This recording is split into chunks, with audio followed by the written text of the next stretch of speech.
All right, everybody, welcome back for another deep dive. Yes, hello everyone. And today we're going to be looking at this really cool YouTube transcript titled The Legend of the Yoruba Demon. And Ooh, that sounds intriguing. it is really cool. It kind of mashes up modern day storytelling with these Yeah. really ancient mythologies. Yeah. And so we're going to jump right into it. It centers around this character named Ikin.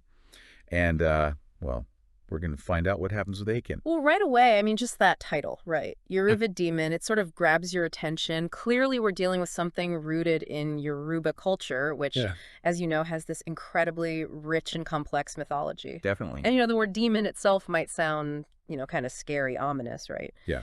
But in the Yoruba context, it's not always about evil or malevolence. Oh, interesting. It's often more about a powerful, spiritual force, something that can influence people's lives, maybe even in unpredictable ways. So let's talk about Akin. So he's described as being like super charismatic, super charming, the kind of guy that, just walks into a room and just sucks all the air out of it. Right, right. But what's really fascinating about him is that he's got this global reach, right? He's not just like a local legend. Mm, You see him like popping up in Lagos and he's in Los Angeles. I mean, he's charming women across continents. that's interesting. Yeah, he's leaving like a trail of broken hearts all around the world. A global heartbreaker. Yeah, exactly. So the first woman we meet in the story is this woman, Omar, and she's from Ghana. And just picture this, right? Like whirlwind romance. Okay. They meet, they're going on all these passionate dates under the African sky. Like, just imagine how beautiful that must be. Ah, that sounds amazing. I know, right? And the poof, Oh, wait, Aiken is gone, just disappears. And all he leaves behind is this note. what does the note say? It says, the stars were never meant to stay in one place. The stars were never meant to stay in one place. Yeah, no, it's like, what does that even mean? Yeah. But I feel like it's hinting at something deeper. Oh, absolutely. That stars analogy is key, right? Right. Because in Yoruba cosmology, the stars often represent destiny, Huh? a preordained path. Oh. So you have to wonder, is Akin running from something? Is he like compelled by some force he can't control? Yeah. Or is he like following his own unique destiny? Like it's written in the stars. Okay, that's really interesting. Hmm. The thing is, Omar is not the only one. We meet all these other women, and they're each, unique in their own way. They come from different parts of the world, but they all have this thing with Arcanine. Hmm. There's like Loto from South Africa. There's Marisol in Brazil. There's Kimberly in the U.S. And like I think there's even a few others scattered across Africa. Wow. And they're all captivated by Akin, but then they're all left with this sense of loss Yeah. and bewilderment. Like, Well, what just happened? of course. But, and this is where things get really interesting, after Akin vanishes, each woman receives a unique gift. A gift. A gift, yeah.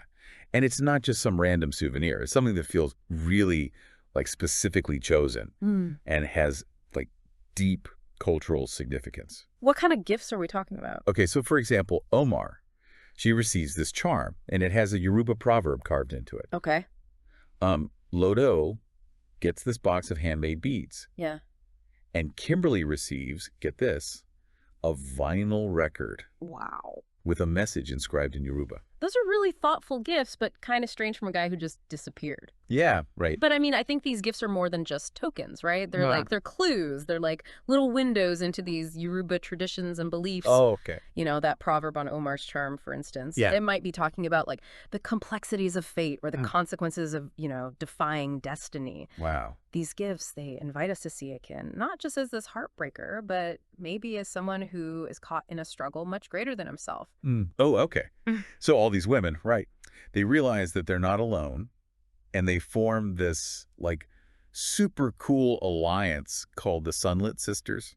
The Sunlit Sisters, I like that. Right. And they're like, we're not going to just sit around wondering what happened. Like, they want answers. They want to understand Akin, and they want to understand the forces that seem to be driving him. That in itself is really interesting. The fact that these women, they choose to band together, they choose to investigate. Yeah. That really evokes the strength and agency of many of the female figures in Yoruba mythology. Hmm. They're not passive victims. They're actively shaping their own narratives. Oh, cool. They're challenging the mystery that surrounds them. And so what do they do?